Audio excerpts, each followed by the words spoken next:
Всем привет! Очень рады вас видеть в прямом эфире. Давно не виделись буквально. У нас сегодня разговор с вами будет посвящен Японии.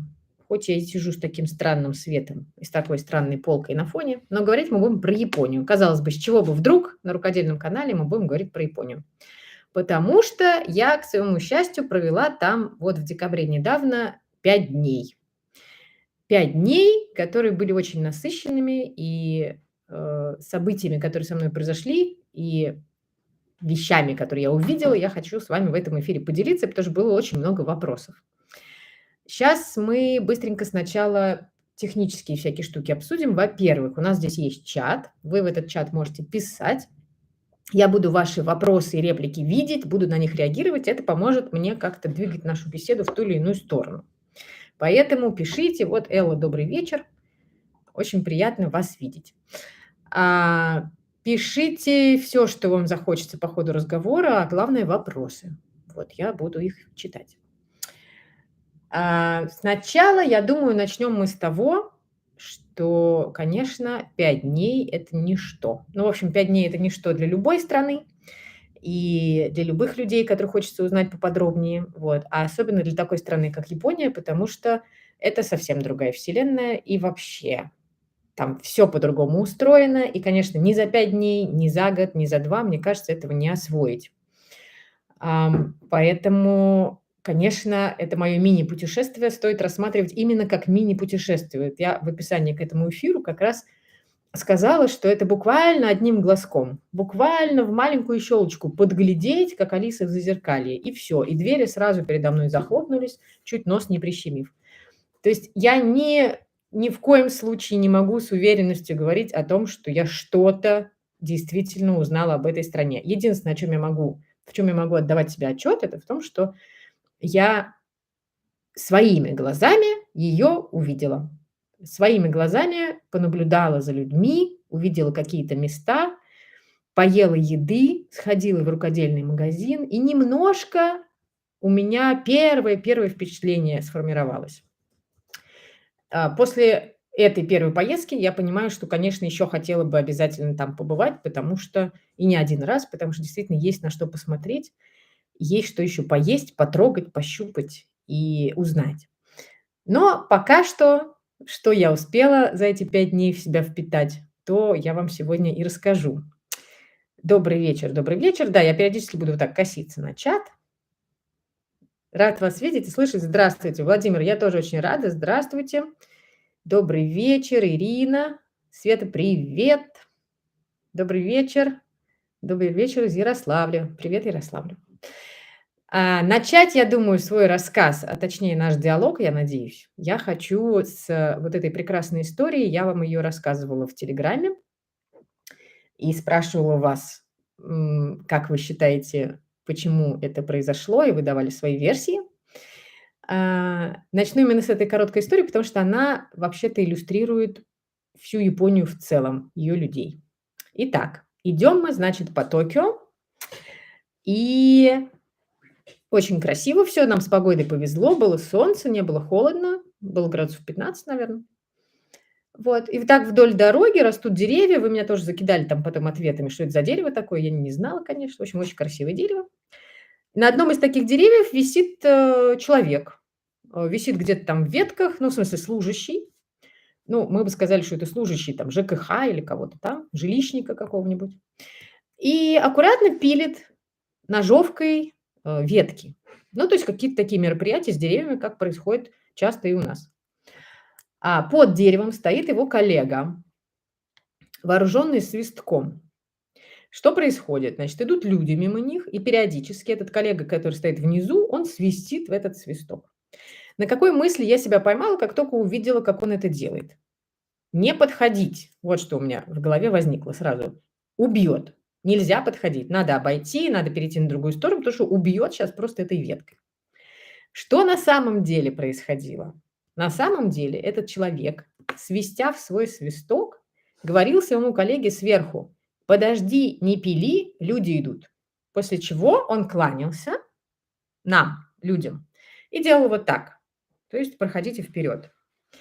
Я была шокирована сильно. Во-первых, я была очень расстроена тем, что той мыслью, которая мне сначала пришла в голову, потому что нас приучили, что, в общем, мы вот не очень что-то значим. Когда, например, снег с кровли сбрасывают, да, в Москве, то что обычно происходит? Стоит тоже внизу человек, который орет благим матом, типа «Обойди! Куда прешь?» Ну, такое что-то. Он не кричит сверху людям, что перестаньте сейчас пока сыпать, потому что люди идут. Потому что какое мышление, что люди будут всегда идти, а нам работать надо. То есть сначала тем, кто работать надо, отдается предпочтение, потом уже людям. Наоборот, вы, пожалуйста, проходите, мы вам мешать не будем, только когда вас нет. И мы столкнулись с этим сразу же. То есть сразу поражает отношение к человеку, отношение друг к другу на уровне «ты важнее, чем я». Вот. И это очень странно. Это очень непривычно. И мы это наблюдали в течение всех 5 дней, и было понятно, что мозг у людей построен совершенно по другому принципу. Эм, Как преодолевали языковой барьер, как организована была поездка. Элла, да, сейчас расскажу. Языковой барьер преодолевать не пришлось, потому что языка никакого, кроме японского, японцы особенно и не знают. Добрый вечер из Минска, добрый вечер. Так вот, и вот это качество отношения, вот эта привычка относиться к другому человеку таким каким-то подобающим образом, она, в общем, проявляется абсолютно во всем.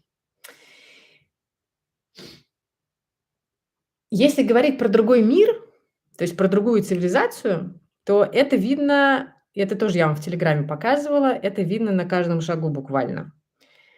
Начиная с правостороннего движения, ну, казалось бы, что тут такого, да, мы видели правостороннее движение в Великобритании везде, но в метро, например, или в торговом центре вот это вот правило вставать на эскалаторе с левой стороны тоже было очень непривычным, потому что обычно нас в метро приучают: становимся справа, слева проходим. Вот здесь, конечно, быстро очень привыкаешь к тому, что становиться надо слева. Светофоры, опять же, тоже я вам показывала. Есть отсчет обратного времени, но выглядит это очень странно. То есть у вас есть светофор, на нем есть красный значок, что надо стоять, и число 11, то есть 2 таких палки вертикальных. Я думала, почему 11? С чем это связано? Вот вы там мне кидали разные тоже версии. Что это значит? 11 секунд на проход? Вряд ли. Почему 11? Может быть, это 2 параллельные линии, что можно пешеходом и велосипедистам? Непонятно тоже. Потом только я заметила, что постепенно вот эти вот палки вертикальные, которые мне казались числом 11, они постепенно уменьшаются по высоте, вот так вот сокращаясь. То есть они состоят из маленьких таких отрезков, и постепенно сокращаясь, они и показывают как бы промежуток, оставшийся до смены значка. То есть если вы видите, что вот осталось уже совсем чуть-чуть, то сейчас вот-вот он сменится. То есть там используются не числа убывающие, а вот такие вот палки. Тоже было очень интересно. Ам, Всем привет, всем привет. Добрый вечер из Ставрополя. Добрый вечер. Да, в Японии не могла вообще на шопинге, так как тебя благодарят за покупку, становится неловко. Постоянно все, кивают. Если не кланяются, то, по крайней мере, вот так вот кивают, и ты тоже начинаешь кивать в ответ и кланяться в ответ. И я себя поймала на мысли, что это действительно очень приятно. То есть и приятно и тебе, и в ответ. Но временами было странно, потому что мы шли иногда вечером, и видно было, что около бара какого-то на улице стоит группа людей, похожих на офисных каких-то коллег, потому что они были в костюмах все. Ну, такие немножко выпившие, веселые, что то там разговаривали. Они, видимо, прощались. То есть это тот случай, когда все уже вывалили на улицу и начинают уже что то последние какие-то разговоры, вот, и начинают расходиться. И вот один из них начинает отходить, как бы домой уже, и он, значит, отходя, кланяется бесконечно. То есть он пятится назад и кланяется, и они ему тоже впятером кланяются. И вот так это продолжалось там, ну, минуту, наверное, и потом он ушел. Вот, смотрится необычно очень.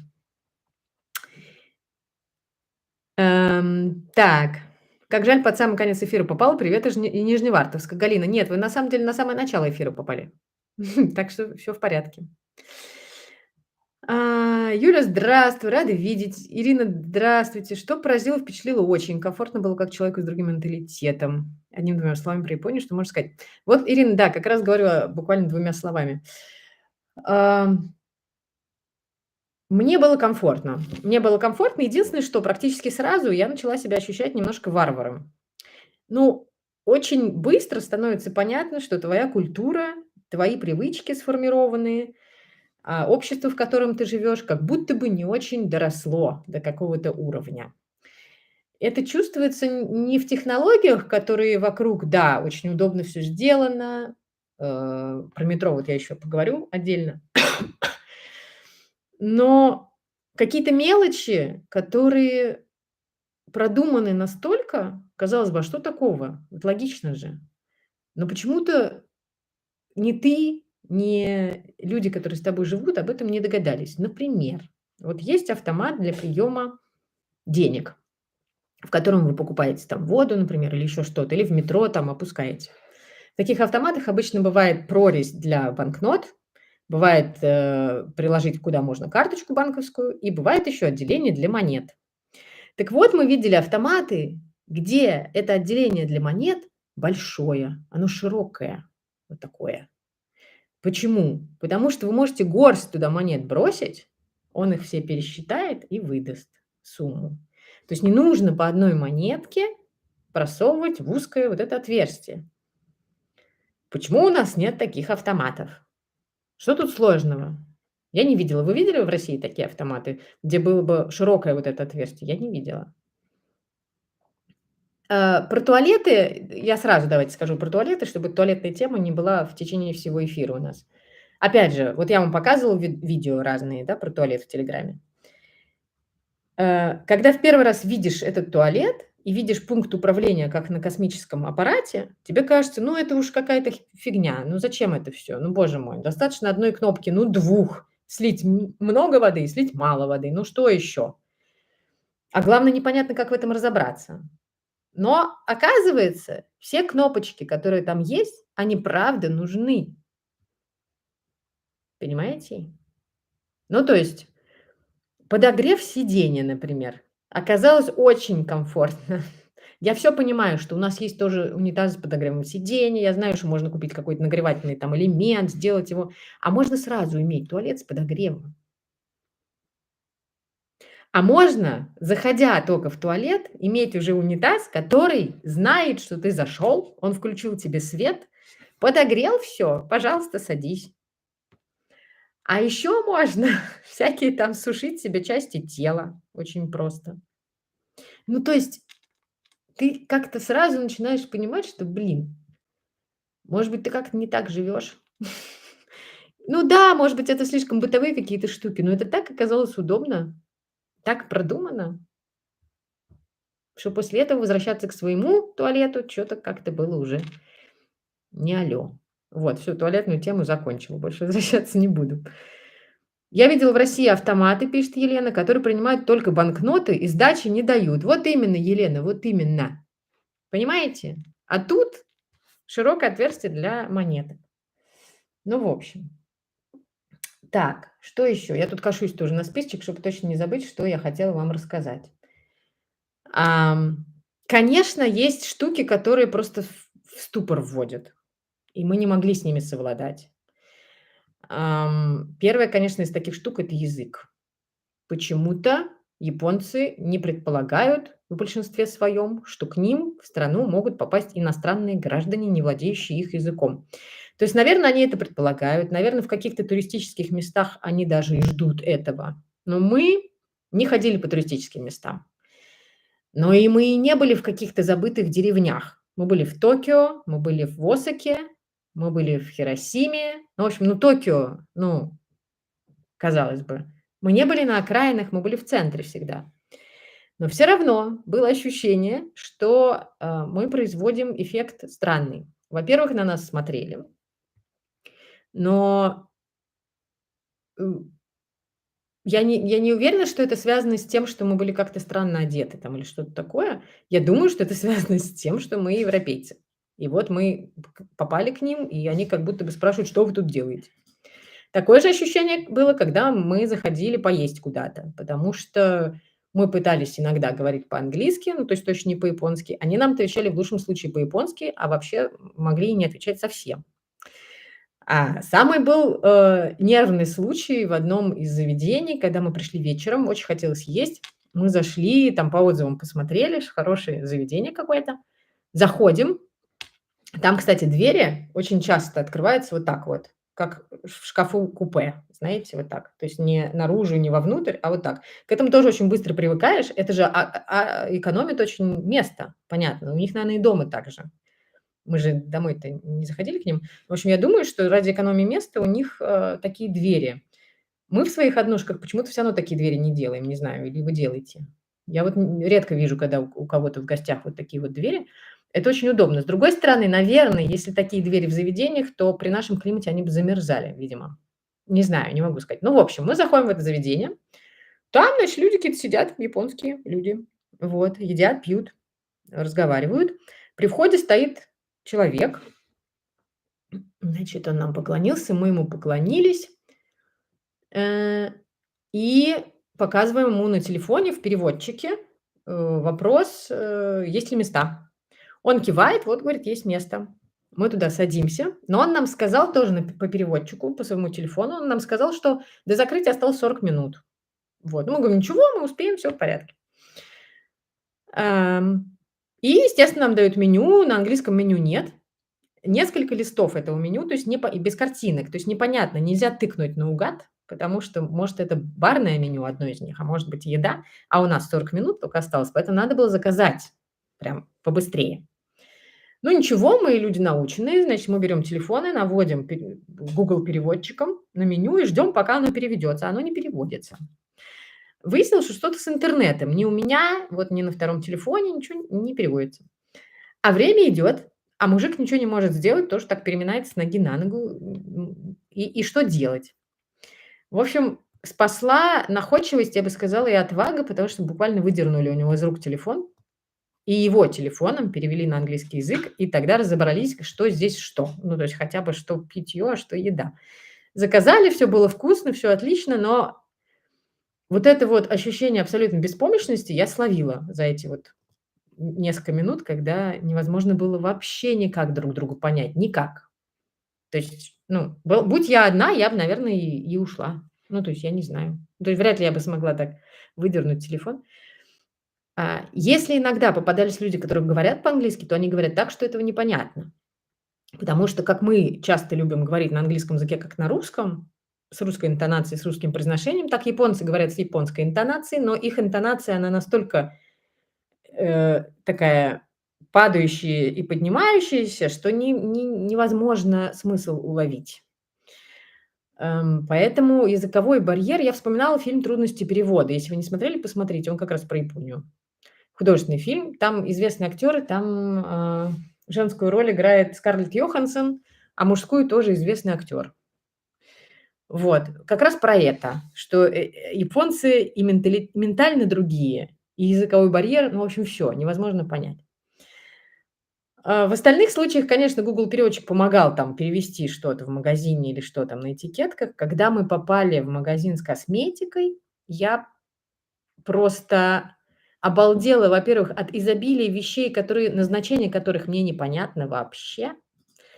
И я не могла даже нигде узнать, что они с этой штукой делают. Хотя в некоторых отделах были такие экранчики, на этих экранчиках всякие мужчины и женщины рассказывали, ну, такие промо-ролики, рассказывали про конкретные какие-то продукты, вот что они с ними делают. Но иногда это было очень странно. Ну, то есть натурально не было понятно. Ну, хорошо, это не тушь, не подводка вроде бы, и не что вы с ней делаете, куда вы ее наносите, непонятно. Вот, но тем интереснее было. Так, отвлекусь на ваши комментарии. Ам.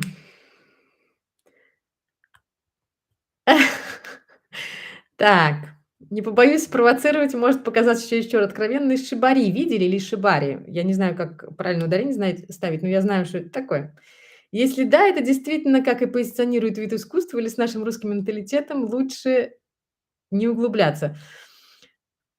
Слушай, я не знаю. Нет, мы не видели. У нас не было времени. У нас на многое не было времени, безусловно. Я думаю, что этому виду искусства нужно было бы посвятить не один день, чтобы разобраться, вид это искусство или все-таки что-то другое. Поэтому ничего не могу тебе сказать. Много путешествовал, очень вас понимаю. Элла, ну да, у нас почему-то не для человека, а вопреки, хотя, казалось бы, почему? Ну, потому что мы так устроены, Элла. Потому что мы свои задачи всегда ставим выше. Особенно если мы работаем в каком-нибудь общественном органе, так там уж и вообще это у нас в крови. Вот, переходим к следующей теме. Про язык сказала. Вот же черт, да. Про язык сказала, про людей. Вот у меня тут отдельно про людей. Мы, когда ходили по Токио, мы не могли понять, что нас так удивляет. Это большой город, небоскребы, много людей, машины. В общем, все как обычно. Но что-то было странное, необычное для именно центральных улиц города. Потом мы поняли, что нет шума. Что вроде машины ездят, вроде люди ходят, но нет гула вот этого.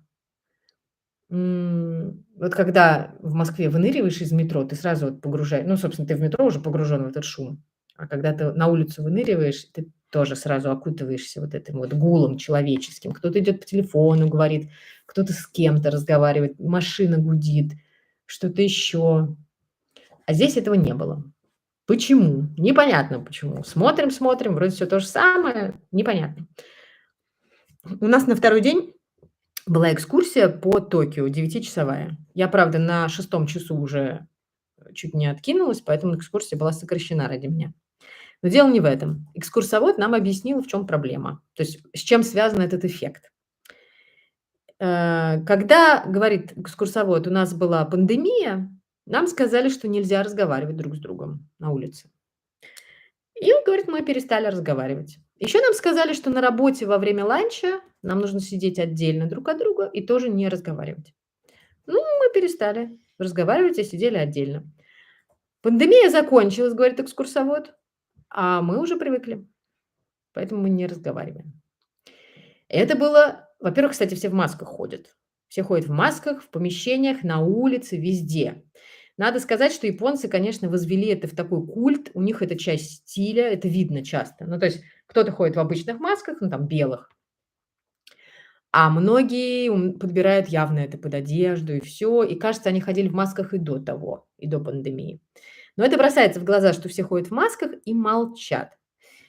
Вот это вот очень странное описание японцев как людей, которым сказали, они сделали, и теперь уже не могут от этого отвыкнуть, оно тогда поразило. Потом, правда, мы были в Осаке, и там пошумнее все таки. Там на улице мы и разговоры слышали, и все. То есть казалось бы, что это больше Токио касается, как будто Токио такой сосредоточенный и, а, такой исполнительный город, а Осака чуть повеселее.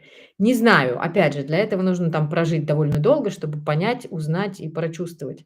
Но вот это было наблюдение очень четким, что люди не разговаривают друг с другом, не разговаривают по телефону, не трещат вот по телефону, как часто, вот, да, не ходят вот так с трубкой, не слушают голосовые бесконечно, не записывают себя, не снимают себя. То есть как-то это, даже молодежь, то есть как-то это более сдержанно происходит.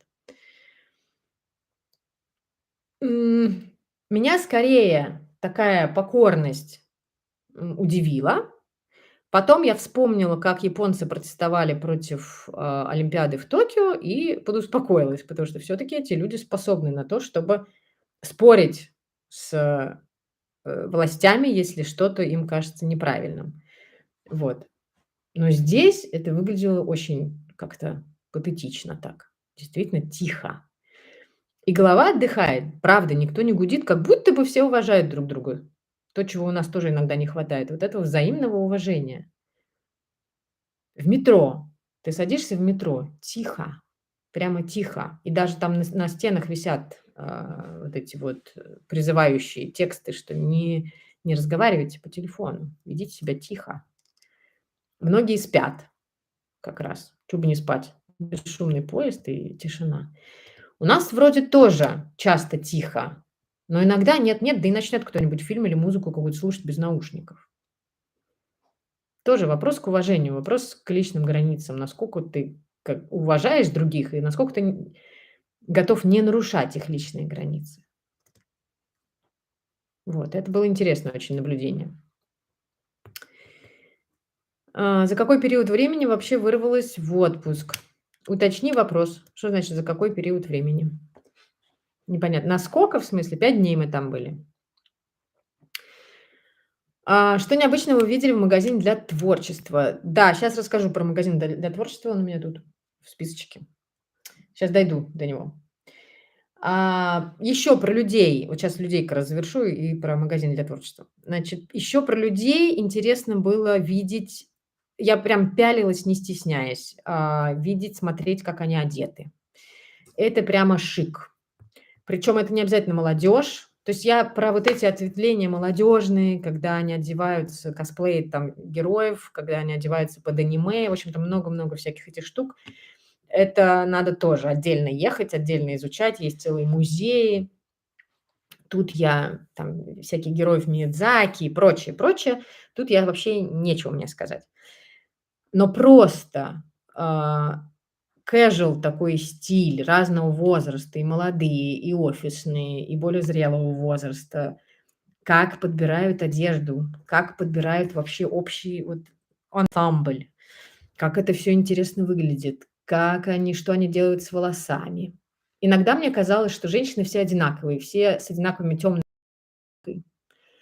Потом мы посмотрели телевидение местное, я увидела, что то же самое.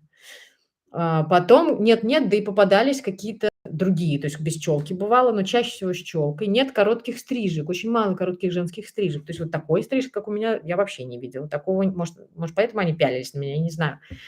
Так коротко, кажется, они не стригутся. Длинные волосы, прямые и с челкой. У мужчин тоже стрижки, не как у нас. У нас, ну сколько у нас, какой процент населения мужского у нас ходит в барбершопы? Ну, уж небольшой. В основном мы ходим к тете Марине, и она нас стрижет. Ну, классическая мужская стрижка. А там даже не молодежь. Даже не у молодежи есть разные, отрощенные какие-то там туда-сюда. Интересно. И вот в метро особенно я пялилась, не переставая. И на женщин, и на мужчин, на всех. Только не на детей, потому что детей нет. Про детей мы тоже с вами обсуждали. Тут это тоже сразу бросается в глаза, но я про это и знала, что с детьми ситуация особенная. То есть это дорого, жизнь вообще дорогая, квартиры дорогие, места мало. И был все время такой стереотип, что японцы предпочитают не детей рожать, а собак заводить, потому что это дешевле. Тут интересно. Во-первых, в Японии распространены вот эти кота-кафе и собака-кафе, где вы приходите, и кошки вокруг вас. В Москве тоже есть кота-кафе, но про собак я что-то не слышала. Кошки вокруг вас или собачки вокруг вас, и вы там их гладите, кормите, и всячески с ними проводите время. То есть вы пришли так на час-два, поели, попили или просто попили, там погладили собачку и ушли. И получили вот эти эндорфины, получили хорошее настроение и вот это ощущение, что вы как бы приобщились к природному миру. И популярны они вроде как потому, что дома японцы себе животных домашних позволить часто не могут, потому что места для этого достаточно нет, потому что выгуливать их дорого. Выгуливать дорого имеется в виду, что штрафы какие-то большие за порчу окружающей среды вашей собакой. Вот, за то, что не убрали за ней, за то, что, видимо, еще за размер, какие-то налоги, видимо, есть. Вот. Но, видимо, завести собаку по сравнению с рождением ребенка это все-таки дешевле и выгодней. Поэтому мы чаще видели на улицах людей с колясками, в которых ехали собаки, чем людей с детьми. Опять же, в Телеграме я выкладывала эти фотки для сравнения, чтобы вы посмотрели. Людей с детьми мы видели на вокзале, вот уже они куда-то ехали, иногда в метро, но очень редко. Но так вот по улице, в торговых центрах, где у нас детей очень много, там детей не было. Это большая редкость. И вот эти вот собачки, которые ехали в колясках, эти коляски, чтобы вы понимали, это не детские коляски, это специальные коляски для собак.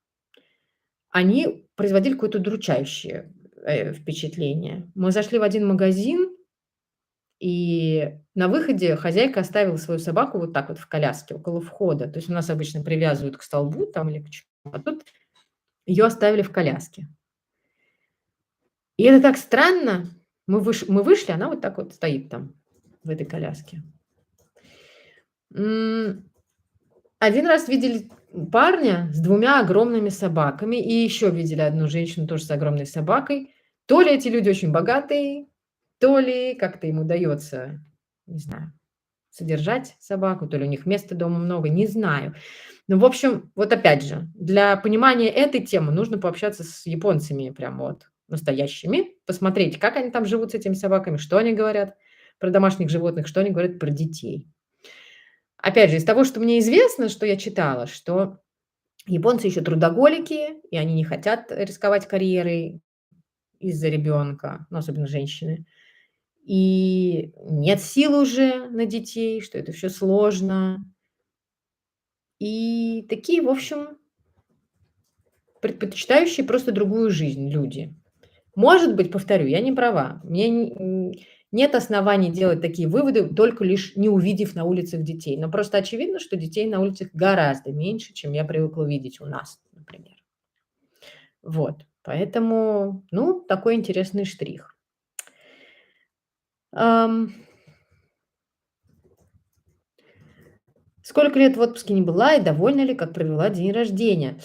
И слушай, я в отпуске, но у меня отпуска дело такое, в таком полноценном отпуске, чтобы вообще ни о чем не задумываться, я действительно давно не была. Вот. И этот отпуск тоже не исключение. Я вообще не считаю, что это был отпуск, потому что это все-таки это путешествие. Все-таки отпуск– это когда ты буквально ничего не делаешь. Ну, то есть отпуск для меня– это дома находиться, без, обязательств, со вкусной едой, с вязанием и чтобы спать. Вот, это для меня отпуск. И это не связано с возрастом, это связано скорее с характером. Ну, то есть это всегда так было, я всегда больше любила вот так ничего не делать буквально. Там фильмы смотреть и все такое. А есть путешествие. Путешествие– это когда у тебя цель набраться эмоций, расширить свой кругозор, увидеть что-то своими глазами, узнать что-то. И это не про отдых, потому что это требует усилий. Потому что, чтобы увидеть, узнать, расширить кругозор, нужно встать, поехать. А чтобы все успеть, нужно вообще-то рано встать.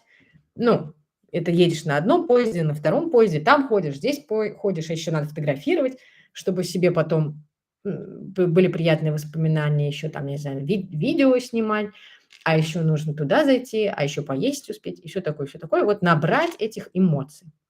Вот, поэтому я не считаю это отпуском, я считаю это путешествием. Бывает, путешествие все-таки приближено к отпуску, это как вот часто говорят про тюлень отдых, вот, но такой возможности у меня нет. Вот, поэтому да.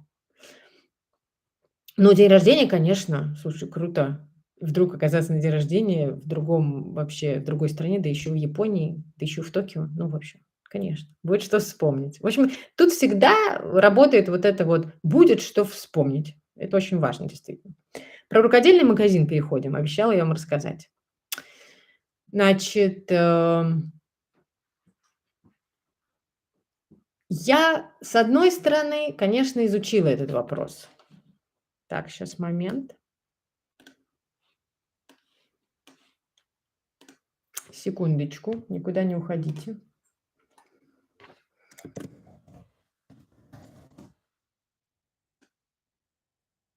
А можете еще вопросы мне задать.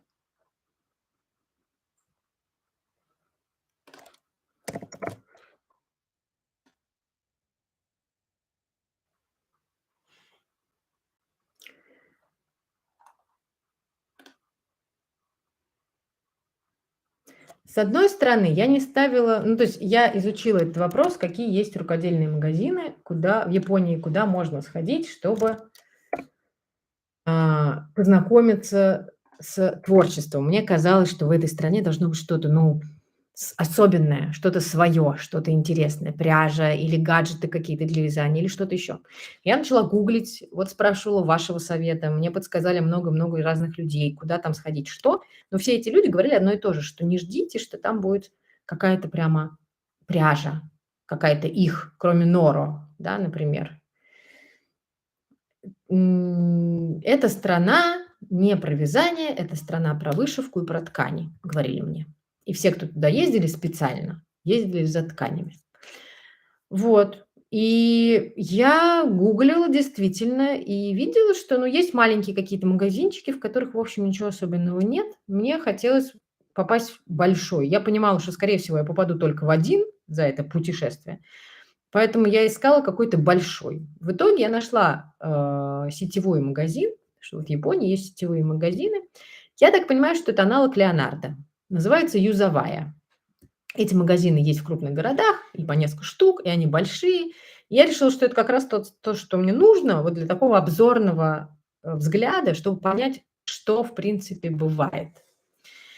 И в Токио я зашла в такой магазин. Я вам отдельно про него видео сниму. Ну, в смысле, я сняла много разных видео. Я смонтирую видео, выложу, расскажу, что я там увидела. Отдельно вам покажу, что я оттуда привезла. Небольшой спойлер сейчас будет, что, будь моя воля, я бы ничего не везла оттуда. Я просто реально привезла только чтобы вам показать. Потому что меня лично ничего там особенно не заинтересовало. Но по порядку. Значит, это, повторю, аналог "Леонардо". То есть это магазин, такой крафт-шоп. То есть это магазин для тех, кто хочет что-то руками поделать, неважно что. И действительно, где-то 2/3 магазина занято швейными всякими штуками и, в частности, тканями. Знатоки швейной индустрии действительно в восторге от японских этих тканей или от тканей, которые продаются в Японии. Я не знаю, на самом деле, производство там японское или не японское. Но действительно, даже меня, непрофессионала в этом деле, покорили расцветки и количество бесконечное. Там на видео будет видно, там просто вдаль уходят вот эти вот, э, как это называется, вот не конусы, но, в общем, во что вот скручиваются ткани.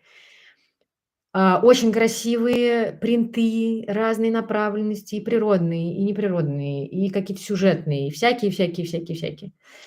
Очень много всего, что связано с шитьем, начиная от шпулек, заканчивая там какими-то пришивными этими аппликации делать, что то еще. В общем, очень пуговицы там просто тоже вдаль уходящие эти были стенды с пуговицами.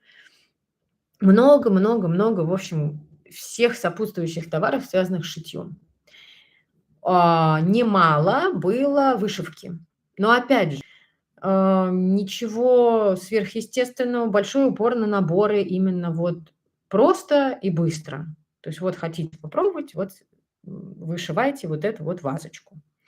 Тут же со стендом, вот стенд с вышивкой, тут же, значит, на маленьком экранчике мужик какой-то там вещает, что вы можете вышить и как это прекрасно.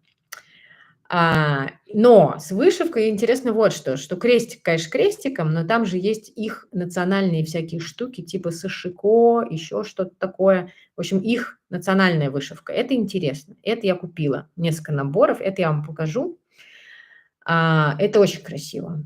Это кажется несложным, я не знаю. Я вообще-то, кроме как крестиком вышивать, никак не умею, но кажется, это называется "назад в иголку" или как-то так. В общем, там такие стежки, вот этими стежками вышиваются очень часто повторяющиеся геометрические узоры. Очень красиво, но я покажу. Плюс еще они любят, вышивку в виде, ну, вышивку гладью, и как-то еще это, наверное, французская называется вышивка такая узелковая. Такая, в общем, рельефная получается картина, небольшая. Вот там очень распространены были эти наборы, и к ним, пяльца, на которых вы вышиваете, и сразу показано, как из этих пялец, собственно, и сделать готовую работу. То есть там сзади это все заправляется, и в этих пяльцах вы прям вешаете на стену. Очень красиво. Вот. В общем, это я все в видео вам покажу. Что касается пряжи, самая там она обычная, но вот нора я потрогала, я до этого не трогала нора, шерстяная пряжа таких, в общем, довольно ярких, разных цветов. Но мне не надо было ни для чего. В остальном пряжа как пряжа, ничего особенного, все иностранное. Носочная пряжа, думаю, может быть, какие-то интересные расцветки. Нет, лежит опал. Все. Вот. Опять же, повторю, это магазин такой общей направленности, да, то есть наверняка есть маленькие магазинчики или там узконаправленные именно про пряжу, и там, наверное, какое-то разнообразие, но повторю, что мне говорили, что все равно там пряжа европейская, американская, но не специальным образом японская. Меня расстроили инструменты, потому что никаких гаджетов, которые я себе напридумывала, я там не увидела. То есть каких-то, не знаю, хитрых спиц или там на палец надевающихся, там, не знаю, как у меня, резаков или еще чего-нибудь. Там, может быть, каких-то хитрых таймеров, счетчиков рядов. Нет, ничего этого там не было. А, По крючкам думаю, ну, тулип посмотрю, может быть. Но лежал какой-то одинокий набор тулипа за бешеное бабло. Вот, и ничего в нем, ну, то есть не имело смысла абсолютно никакого. Один набор, то есть их даже по отдельности не было. Вот. Спицы тоже, ну, там один вид деревянных, один вид металлических, тоже ничего особенного. Тоже в видео вам это покажу. Ну, в общем, для вас я все сняла. Все сняла, все покажу, но для себя, ну, вот я набрала там, я взяла там несколько книжек, ну, таких журнального типа, толстых журналов, я бы даже сказала.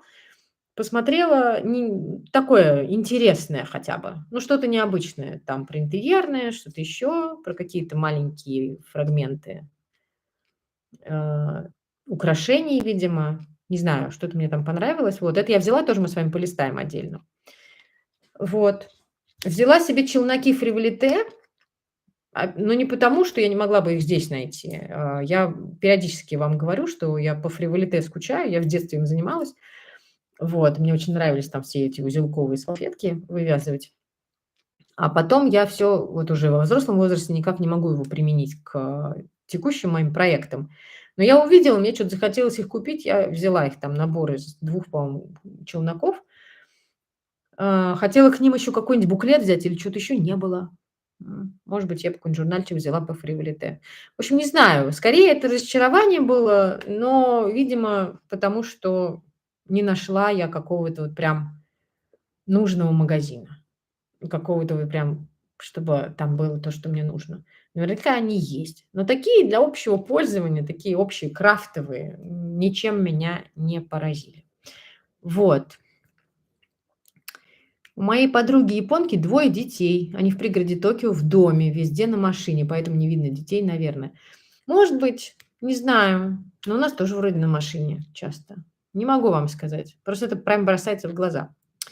Теперь надо в Перу лететь столько же, но люди там другие. И Мачу-Пикчу, и Радужные горы, и еда. Да, да, в Перу. И рукоделие в Перу-то. Это правда. Так, что дальше у меня по списку? Так, про собак сказала, про еду. Ну, еда, мы очень надеялись на еду. Мы начитались и насмотрелись разного. Вот, естественно, первое, что приходит на ум про Японию, это там суши, да, и все говорят, что суши у нас это совсем другое, чем на самом деле, и что настоящие суши, они по-другому выглядят, и все. Могу вам сказать, что мы ели, нас отвели в нормальное место, мы ели там суши и роллы, и они были такие же, как в России. Вот, теперь, ну, то есть вот они такие же, какими мы их знали, вот они там такие-то. Все было очень вкусно, очень разнообразно и все. Вот, но в этом смысле никакого удивления не было. Вот, рамен- это мое личное открытие, потому что в Москве, когда я пробовала рамен- это такая, ну, наверное, это нельзя сказать, что это суп. Ну, в общем, это бульон очень густой, на свиных костях, то есть он такой прям очень насыщенный. И в этом бульоне лапша, там водоросли могут быть, яйцо обычно, зелень, там лук. Ну, в общем, такая вот штука. В Москве как-то мы несколько раз пробовали, меня не очень впечатлило, что то сам этот бульон был слишком.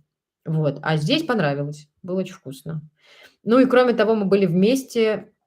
Вообще в Японии еда поставлена на поток в том смысле, что если человек приходит в место, где готовят, он приходит туда поесть, не за каким другим делом. У нас обычно, ну, часто люди приходят не столько поесть, сколько пообщаться, там, встретиться с друзьями, выпить, посидеть, время провести. Вот ключевое слово «посидеть». В Японии есть, конечно, рестораны, мы там не были, вот, но, как правило, если ты идешь есть, ты ешь. Ты приходишь, ешь и уходишь. И все заведения, они поставлены как раз наоборот людей. И часто в заведениях не столики, а такие, то есть часто люди едят около стойки, как бы так получается. То есть в центре кухня, прям открытая, там прям вот при вас все варит, кашеварит, и по периметру вот так вот, и, может быть, по всем четырем сторонам сидят люди. А с ковидных времен там до сих пор остались вот эти вот прозрачные стенки. То есть вы приходите за стойку и садитесь в это вот свободное место между стенками, и вот вы общаетесь вот так с человеком, часто прямо с поваром или с человеком, который распределяет там между поварами заказ. Вы заказываете, вы едите, расплачиваетесь и уходите. И никакого вот этого вот долгого времяпрепровождения. И от этого, во-первых, дешевле становится, ну, потому что обороты больше. И, ну, очевидно, что всем так удобнее. То есть и офисному работнику, он знает, что он сейчас быстро пойдет в обед, поест, уйдет. И мы таких видели. И самим владельцам этих заведений. Мы, когда приехали в Осаку на один день, посмотрели по отзывам, нашли там, значит, какое-то мега-мега популярное заведение. Смотрим, оно открывается там через 10 минут, в 11 утра. Мы туда приходим, и там тетенька какая-то стоит, говорит: да-да, вот давайте, проходите. Мы еще думаем, что она так активно нам машет. Потом мы поняли, потому что не успели мы зайти, как практически на наших глазах все места тоже уже оказались заняты. И дальше вот мы все расселись, она быстренько приняла у всех заказ, быстро все всем раздали, все поели, и люди начали быстро сменяться вокруг нас. Ну, то есть я смотрю, со мной сидела женщина, вот она уже расплатилась, ушла, и вместо нее сел кто-то другой. Потом я посмотрела на улицу и увидела, что там стоит толпа людей. То есть они уже выстроились в очередь. Кстати, японцы отлично умеют стоять в очереди. Они встают четко друг за другом. То есть не группой, а когда надо встать в очередь, они так раз, раз, раз, раз, раз, и вот так вот стоят. Вот. То есть люди уже несколько раз поменялись, а мы все сидим. Ну, что то мы там поболтали, что-то еще. А счет уже лежит. То есть счет она сразу кладет. Вот. И мы расплатились, стало понятно, что, в общем, только этого от нас и ждали, что мы уже побыстрее свалили. И немедленно наши 2 места заняли новые люди. Вот. Это интересно тоже, такой опыт. Не создается ощущение, что ты в какой-то забегаловке или что ты в каком-то таком, знаете, предприятии быстрого обслуживания. Ну, просто кажется, что это такая нормальная традиция. Ты пришел, поел, получил свою лапшу, поел ее, заплатил и ушел. Типа нечего рассиживать. Все быстро происходит. Как бы жизнь идет очень быстро, неразмеренно. Но, наверное, в течение дня. Ну, то есть вечером, когда вот мы видели, как раскланивались около выхода из бара эти сослуживцы, ну, наверное, они там не торопились особо и сидели себе спокойно. Но вот в таких местах все-таки вот у нас я такой культуры нигде не видела. У нас даже в блинные берут все блины и сидят потом полдня с ними. Вот, значит, это что касается еды. И что еще важно понимать, что в Японии, в общем-то, можно пробовать все, и все будет вкусно, как оказалось. Ну, то есть, правда, это может быть необычно, это может быть странного вида, но это всегда действительно оказывается вкусно. Кроме, пожалуй, случая, когда мы пошли на поводу у таких туристических гидов, я бы сказала. Нам сказали, что обязательно нужно попробовать в Японии такие панкейки, как это называется, флаффи панкейки, по-моему, да. Вот, в общем, какая-то вот, обалдеть, какая штука, ну, в общем, какая-то сладкая штука, сладкие оладьи. Мы пришли, там очередь стоит. Японцы обожают стоять в очереди, вот я говорила. Вот куда хочешь. Раз, они уже в очереди стоят. Стоят в очереди. Ну ладно. Я в Москве 100 лет очередей не видела, особенно у кафе. А здесь стоят. Мы стояли час в этой очереди. Потом нас запустили. Мы себе, значит, себе заказали вот эти вот панкейки. Ну, это такая странная штука. Ну, какая-то очень похожа на манный пудинг какой-то. То есть такие они трясущиеся немножко, очень такие плотноватые. Их надо поливать кленовым сиропом, и вот есть. Ну, не знаю, зачем мы стояли целый час за этим. И это кажется, что не очень их штука, а что это такая дань европейцам. То есть как будто они для европейцев это специально делают, чтобы вот как-то им угодить. Не знаю. Вот, пожалуй, это единственное, что было так себе. Вот. Еще мы не очень видели там мороженого. Как-то не попадалось. Ну, не знаю почему. Что то как-то не это. Вот. На каждом углу там стоят вот эти вот автоматы с водой, со всякой разной вот с Ice Tea и прочими. Вот. А так, чтобы вот кто-то на улице шел, что-то ел, нет. Выпечка как-то особо нет. Не, везде лапшу едят. Такая какая-то штука. Так. Добрый вечер. Говорят, еда на ходу у них не приветствуется. Ну, очевидно. Ну, еда на ходу, в общем, ни у кого особо не приветствуется. Ну да. Ну, вот как в кино про ближайшее будущее. Я вообще туда не хочу. Ну, может, на пару дней, если. Ну, не то чтобы про ближайшее будущее. Кажется, что это такое будущее, которое у нас никогда не наступит, на самом деле. Кажется, что мы упустили когда-то давно что-то в себе, что мы такими не будем все-таки.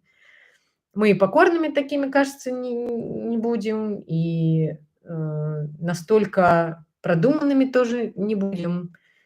Не знаю, это другая культура, совсем другие вводные, поэтому вряд ли. Так посмотреть, если. Про квартиры было много вопросов, когда вот я выкладывала фото и видео с квартиры в Осаке. Вот мы там сняли. Это не настоящая квартира. Ну, то есть мы не можем сказать, что так живут японцы, естественно. Это скорее такая стилизация под какое-то самурайское такое жилище. Но просто нам понравилось по картинкам. Ну, там татами, там, ну, циновка лежит на полу, кровати были на полу, собственно, сами матрасы. Там она сама была как пенал, такая вот, то есть буквально вы заходите. Во-первых, там заходите прям с улицы. То есть вот улица, вы открыли дверь, как в подъезд, и вот прям, то есть вы движетесь по ней. То есть вы зашли, у вас тут же журнальный столик небольшой, около которого подушки, то есть предполагает, что вы на коленях там сидите. Дальше, чуть дальше уже кровать, а еще чуть дальше небольшая кухня. Вот, и больше, собственно, ничего, а туалет там при входе был. Ну, просто эта квартирка маленькая, то есть она, не знаю, там 20 квадратных метров, она была обставлена так, чтобы складывалось впечатление, что ты более-менее находишься в японском жилище. Вот, и там рисунки на кухне, и вот эта циновка, и все. Ну, то есть как-то создавалось ощущение такое приятное очень, что ты действительно где-то вот в этой стране.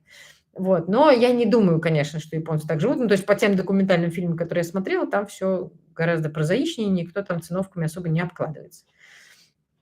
Вот. Но где бы мы ни были, не покидало ощущение небольшого дискомфорта от тесноты.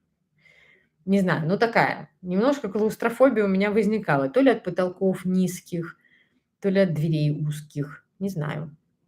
Может, настоящими японцами и сходить к ним в гости и все это посмотреть собственными глазами. И увидеть, например, что туалет у них совсем не модерновый.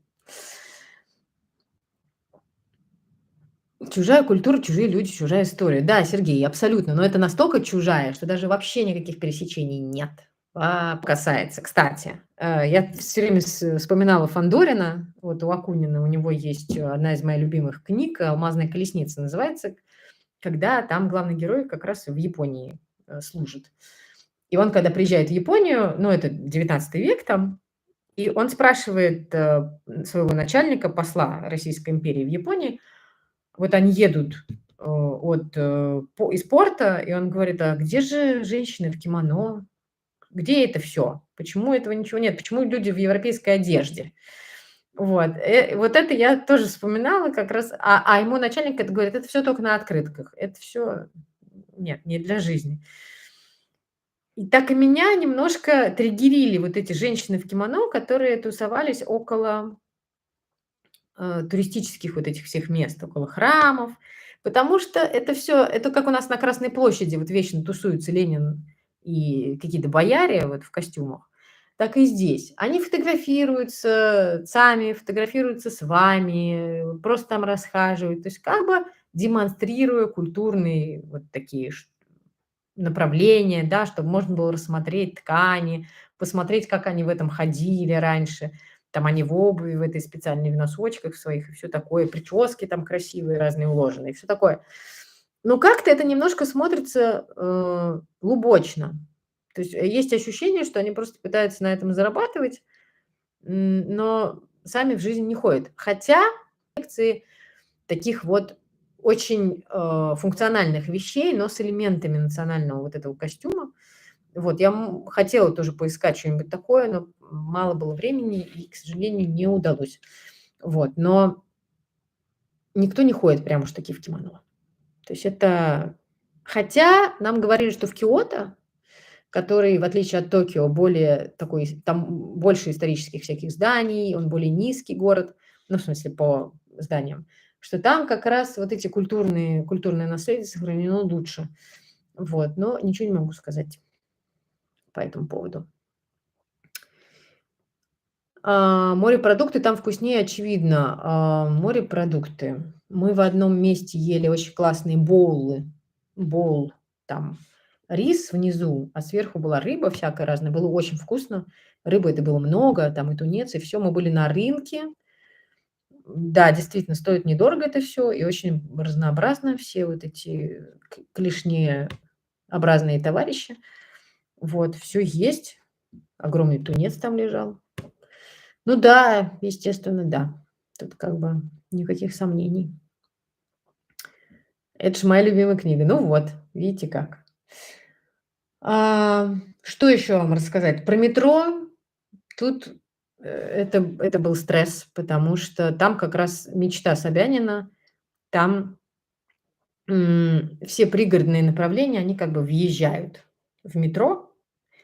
Таким образом, вы можете, не пересаживаясь, как у нас с электрички на метро, можете прям сразу так и ехать.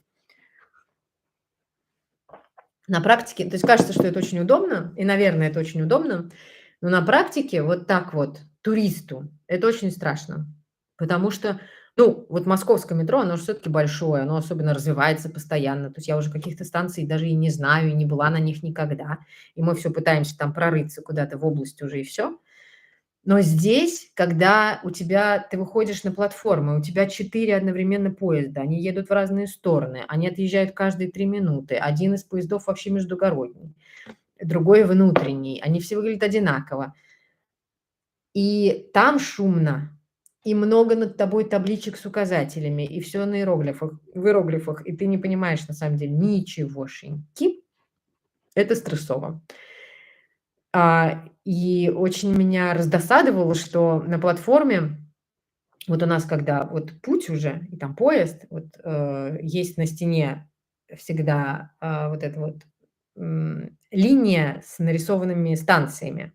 То есть вы всегда можете выйти на платформу, посмотреть, какая у вас эта станция, да, и какие дальше следующие до конечной. Там в одну сторону или там в другую, на другой платформе. А здесь вы видите только следующую и предыдущую, и больше ничего. Вот, и мне показалось это очень неудобным. Не знаю, такой главное, что вот эта частота, с какой это постоянно все движется, как броуновское движение, очень непривычно. Еще, конечно, бросаются в глаза вот эти защитные конструкции, чтобы люди не падали на рельсы.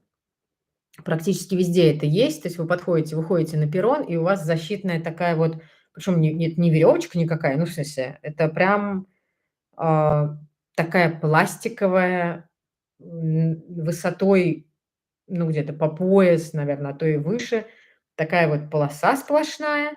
И когда поезд приближается, и вот он уже на перрон въехал и остановился, открываются части этой пластиковой перегородки только в тех местах, где двери у поезда. Соответственно, эти части открываются, двери открываются, и вот вы можете пойти. Значит, к вопросу о любви японцев к очередям и к структурированности. Весь этот перрон разлинован разным цветом. Я пыталась понять, от чего это зависит, но там так много уже разных стрелок и всего, что невозможно. Наверное, когда ты застаешь этот процесс постепенно, сначала эти полоски появились, потом эти, наверное, тебе понятно. А так, когда ты видишь бесконечное вот это количество полосок, но там, значит, слева и справа от каждого вот этого вот промежутка, где будут открываться двери, разлинованы желтые такие полосы. 2 полосы здесь, 2 полосы здесь. Имеется в виду, что должно быть сформировано 2 очереди. Люди становятся здесь, слева и справа. То есть не перед дверьми, а четко не где хотите, а четко вот здесь и вот здесь, чтобы не мешать тем, кто выходит. Вот, соответственно, когда вы выходите на перрон, вы видите вот эти уже очереди четко сформированные, люди стоят спокойно ждут. Ну что дальше? У нас тоже так стоят, ждут. У нас хоть не разлиновано, у нас тоже люди уже в очереди стоят. Но что поражает, что вот поезд подъезжает, сначала открываются эти там, потом эти двери, потом люди спокойно выходят, а вот эти вот не стоят вот так вот которые в очереди. Вот у них нет вот этого ощущения, что ща, надо быстрее. Они стоят спокойно, спокойно. Никто там не переминается, никто не пытается приблизиться уже, никто не пытается не дать выйти людям. То есть все стоят. Все, эти вышли, эти спокойно заходят. Вот этих вот людей специальных, которые заталкивают людей в вагон, мы не видели. Вот. Мы думали, что мы, может быть, не в час пик ездим, но мы вообще-то ездили в любой уже час. Мы и в 7 утра были там, и в 6 утра были, и вечером поздно были, и днем были. Не знаю, никогда там не было уж так прям такой толпы адской. Непонятно. Соответственно, и людей заталкивающих тоже не было. Вообще, вот эти личные границы очень соблюдаются. Никто к тебе близко не приближается, никто не пытается тебя как-то подпереть. С одной стороны. Но с другой стороны, известно, что в Японии есть вот эти вагоны для женщин специально. Зачем? Чтобы никто там руки не распускал. То есть некоторые все-таки хотят приблизиться очень близко, особенно к незнакомым людям. Вот. Поэтому, опять же, мы не успели увидеть эти вагоны с женщинами, как это все выглядит, какие там надписи, что происходит, если туда зайдет мужчина. Ну, видимо, он туда просто не зайдет. Вот, поэтому непонятно. Когда идешь в толпе вдруг, ну вот в метро, вот ты идешь, и твой путь пересекается с кем-то, кто идет вот параллельно. Ну, не параллельно, а наоборот, вот наперекос тебе. Четко мы словили ощущение, что человек остановится, пропустит тебя и потом пойдет дальше. В избежании возможного вот этого неудобства он лучше остановится. Он остановится, убедится, что он тебе не мешает. И либо пойдет дальше, если правда не мешает, и ты тоже остановился, либо ты пройдешь, а он пойдет дальше. Вот это вот не мешать, не причинять неудобства другим. Вот это очень заметно. Даже вот в этот короткий промежуток, в котором мы там были, это заметно. Не быть вот какой-то преградой, соблюдать дистанцию. Улыбаться. Все улыбаются. Ну, понятно, что неизвестно, что там за этой улыбкой стоит. Но от этого приятно. Ну, приятно видеть улыбающееся лицо. Когда ты подходишь попросить помощи, тебе улыбаются. Даже если не понимают, что ты говоришь, и не могут тебе никак объяснить, они улыбаются. Это приятно. Как у них обстоят дела с водой? Душ, ванная. Как мы включим воду, льется она, пока мы не намоемся? Тут тоже сложно сказать. Видите, мы же не жили в съемной квартире, мы не знаем. То есть в отеле, конечно, никто не парится. То есть, ну, никто не заставляет вас что-то там экономить или что-то. Все как обычно, все нормально. А отели, в общем, для европейцев-то и предназначены, видимо, в основном. Вот. Как обстоят дела у них самих, понятия не имею. Я думаю, что экономят воду, как и все. Но не могу ничего сказать. Кстати, про отели тоже было довольно мне удивительно узнать. Сказали нам, что семьи с детьми, где все-таки есть дети, и живут часто эти семьи все-таки в маленьких квартирах, они традиционно снимают отель на день, например, и уходят туда родители, в этот отель, оставляя ребенка, например, там с бабушкой или с кем-то еще дома, чтобы побыть вдвоем, чтобы там что-нибудь съесть вкусное, чтобы там сексом заняться. Ну, в общем, чтобы провести это время вдвоем, они снимают отель, и это повсеместно. Сказал нам об этом другой экскурсовод, вот, что это, в общем, действительно такая нормальная, привычная для них тема.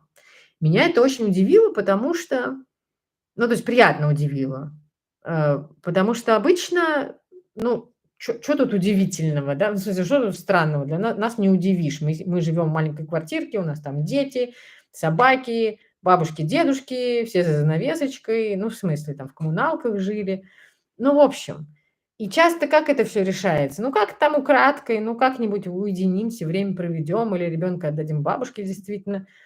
Или потом вообще смиримся и решим, что да и ладно, обойдемся как-нибудь без этого. Ну, в общем. А так, чтобы люди и не раз, а прям по какой-то, по какому-то плану, то есть регулярно снимали себе на день отель, чтобы там действительно вот прям приятно провести друг с другом время, меня это приятно как-то поразило. Удивительная история. Опять же, хорошо было бы пообщаться с японцем, чтобы узнать, насколько это повсеместно. Но интересно. Так, скажите, а как вам люди, простые японцы? Вы с ними пообщались? Ну, смотрите, видите, где мы возьмем простых японцев? Мы видели японцев только в тех местах, где вот мы были, да, вот в кафе, там, в магазинах, на улице. Я беспардонно пялилась, беспардонно пыталась подслушивать, хотя ничего не понятно. Пыталась вот наблюдать именно за тем, как они себя ведут, как разговаривают, как улыбаются, как одеваются, что покупают, как выглядит.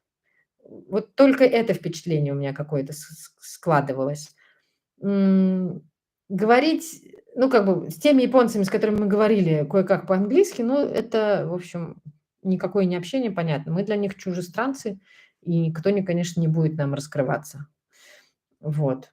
Поэтому нет, нет, отвечая на ваш вопрос, нет. Очень хотелось бы вот действительно подружиться с настоящими японцами и выяснить у них все вопросы.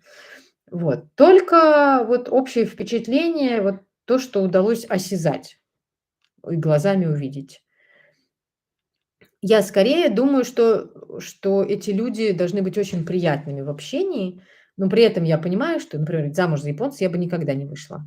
И вообще жизнь свою с японцем я бы никогда не связала, потому что мы настолько разные.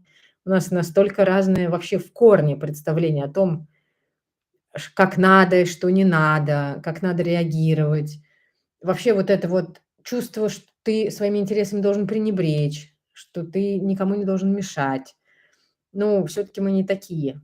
Ну, я так точно не такая. Вот, поэтому это слишком большое преодоление было бы вот именно вот этих ментальных преград.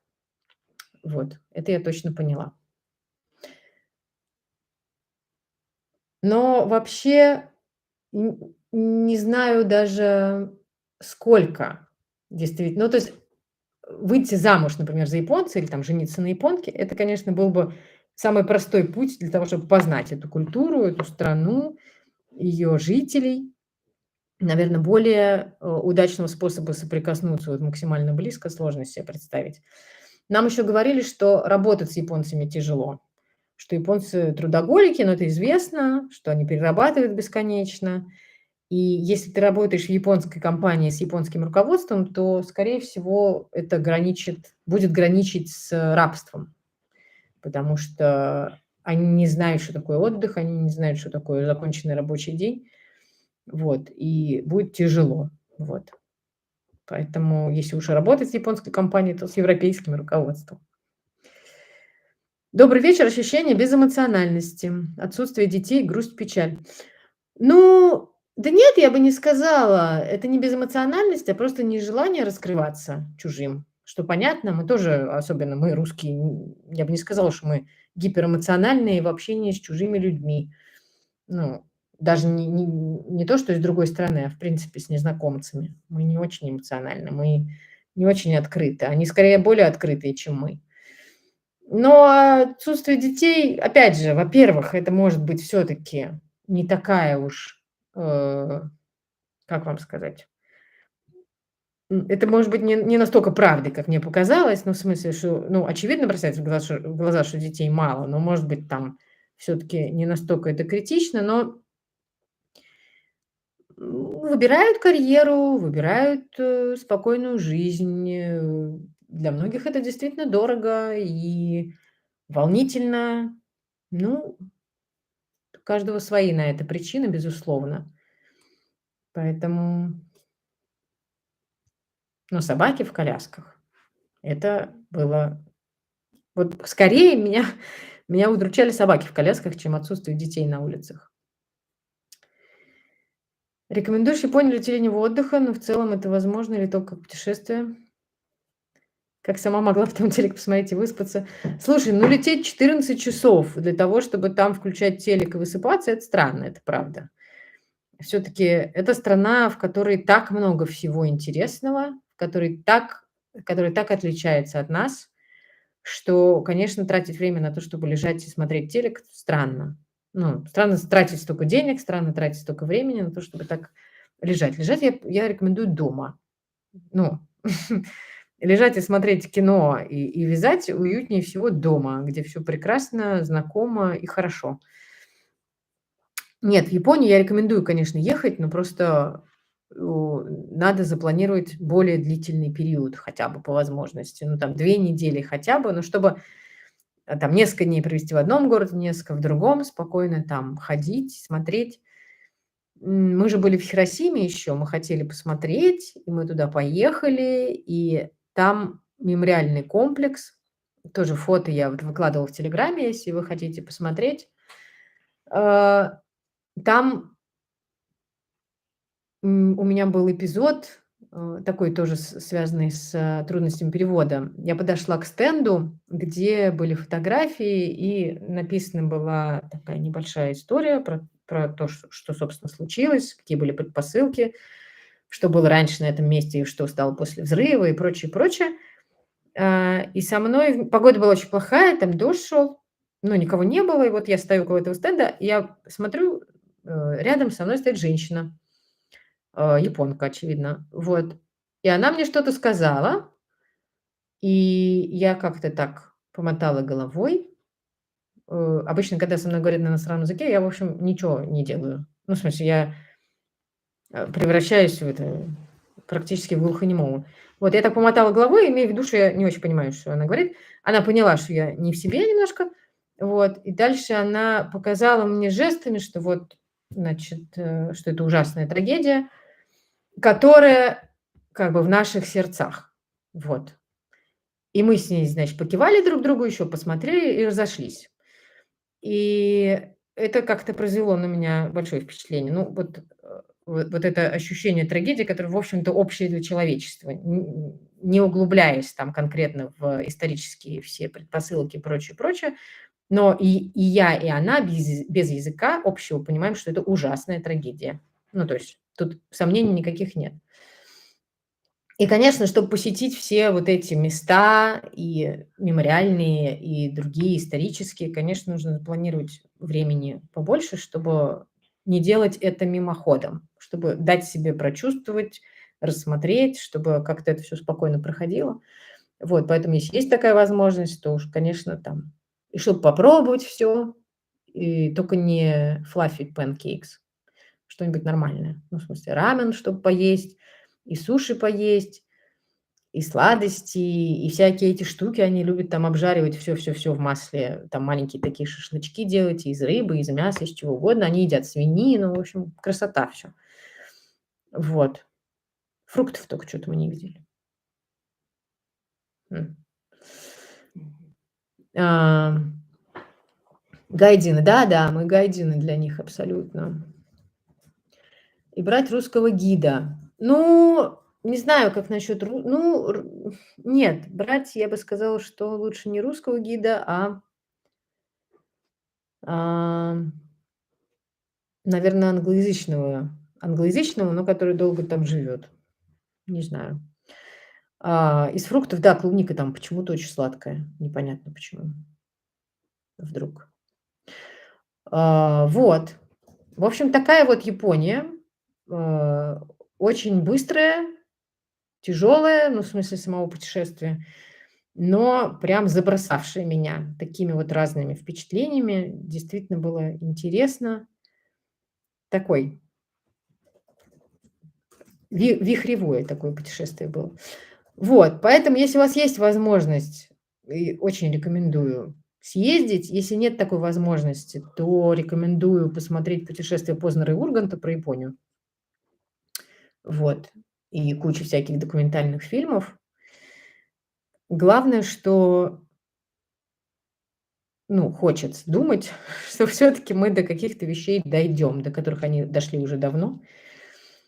хотя бы до личных границ, до уважения и до какого-то такого дзена, ну, то есть своего какого-то мирного существования с самим собой и с другими.